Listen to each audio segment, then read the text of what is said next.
Welcome to the deep dive. We've got a really interesting one today. It's a listener submission, a YouTube documentary Oh, yeah. called The Global Economy is a Pyramid Scheme, End of the Road.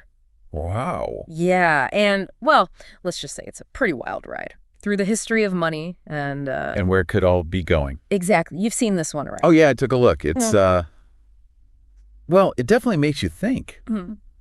about how the whole global financial system really works. And, it all starts back in 1944 with the Bretton Woods Agreement. Bretton Woods. Okay, so this is post-World War II, Right. and everyone's kind of, trying to prevent another massive economic meltdown. Exactly. Trying to create some stability. Yeah. So that's what they were going for. That was the big goal. And the dollar, back then, the U.S. dollar was king. It was the currency. Yeah.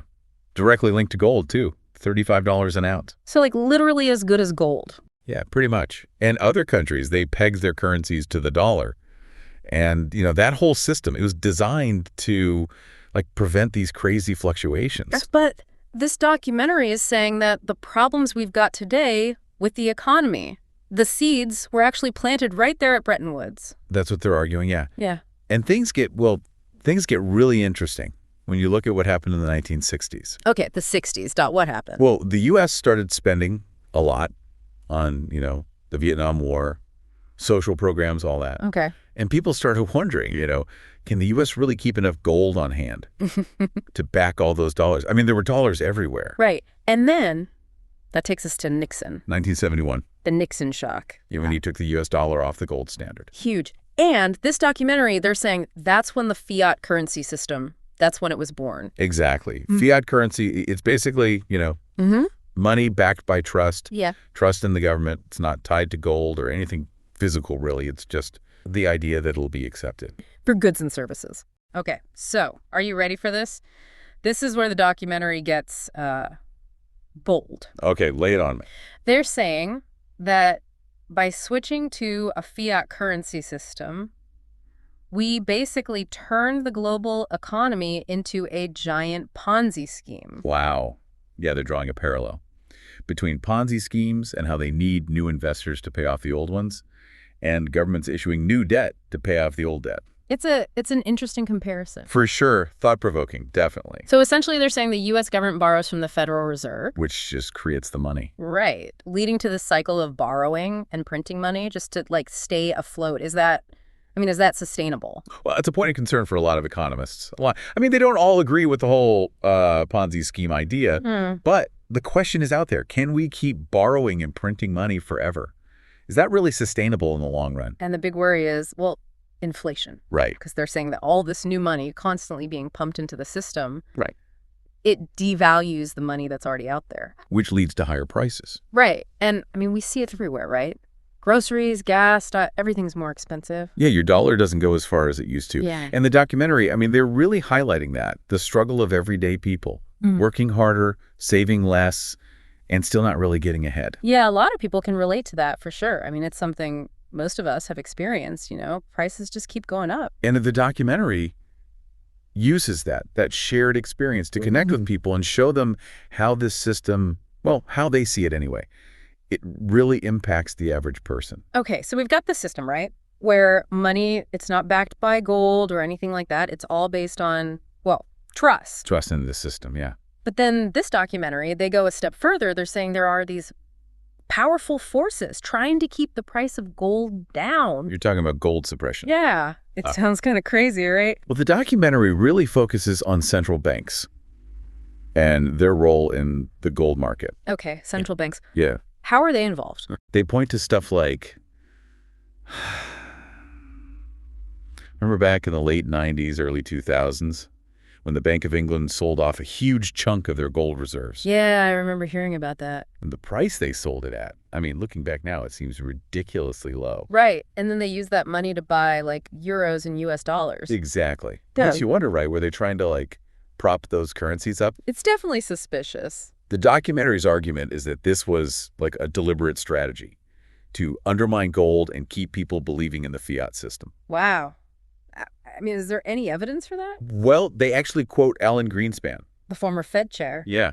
He basically admitted that central banks, they do intervene in the gold market. It's starting to feel like a conspiracy theory. But why? Why would anyone want to keep gold prices down? The documentary says it's because gold is a threat to the whole system we have now. A threat? How? Because it represents a different kind of money, an alternative. Oh, okay, I see. Like, if gold is doing well, that means people are losing faith in, like, dollars and euros. Exactly. They're saying gold, with its, limited supply, it's a check on the government.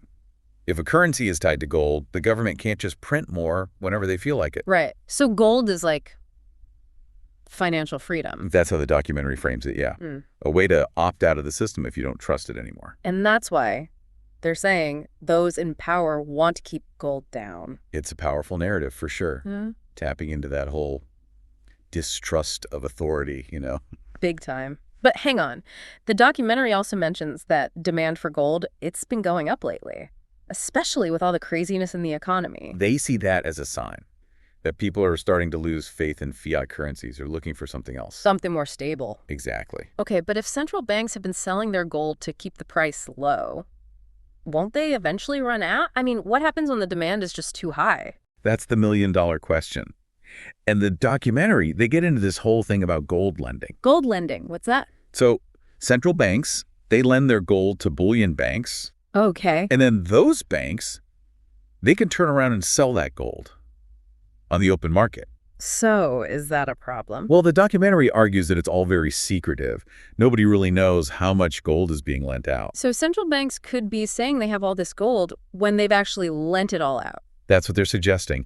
And they even say some central banks might have lent out more gold than they even have. Seriously.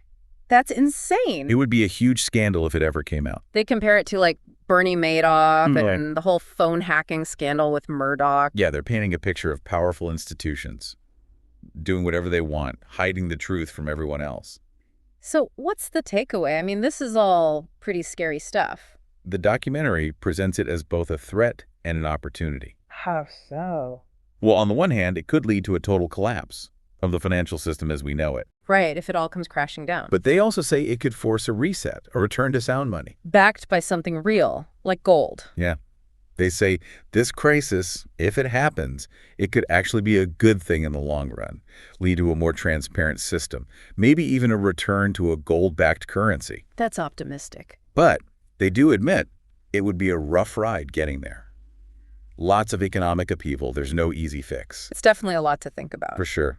And the documentary, they really want people to, educate themselves, take control of their own finances, be prepared for whatever's coming. This documentary, I mean, it throws out a lot of big ideas. Yeah, some of it's pretty out there. But, I think there's also some good advice in there for, like, everyday people, even if you don't buy into the whole gold suppression thing. Oh, absolutely. The whole, take charge of your finances message. Yeah. Being financially literate. Understanding how money works. Not just trusting, the system or the expert. To your own expert. Right. It's about taking control, not just, letting things happen to you. Making your own decisions. Yeah. About your money. Exactly. And the documentary, they talk a lot about inflation, debt, investing, thinking long-term, Yeah. I mean, things change so fast, right? All the time. And they also make a big point about diversification. Don't put all your eggs in one basket. Exactly. They say, the world is way too reliant on the U.S. dollar. Oh, yeah.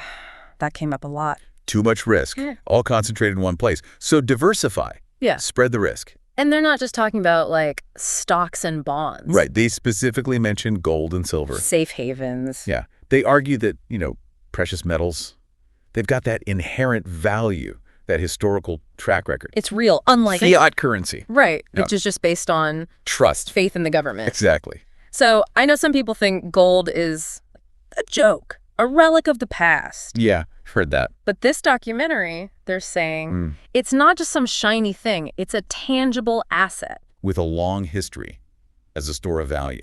So it's like insurance. In a way, yeah. Protection against inflation, uncertainty, all that. And they're not saying everyone should, go all in on gold. Right. No? It's more about considering it as part of a portfolio, just having options. Not being too dependent on any one thing. Exactly. Okay, so, wrapping up. What are the big takeaways from this deep dive? For me, I think it's got to be awareness. being more aware of how the financial system actually works. Yeah. We can't just like passively go along with it. We got to educate ourselves. Understand what's going on. Absolutely. Yeah. And then once you're aware, it's about taking action. Doing something. Right. The documentary, they want people to think about their goals, their risk tolerance, make informed decisions. Be empowered. Take control. It's your financial future. This has been a wild one. I mean, whether you agree with everything in the documentary or not, it definitely makes you think. For sure. It's a good reminder that we can't just like trust the system blindly. We got to think critically, ask questions. And be ready to adapt. Because things change. Constantly.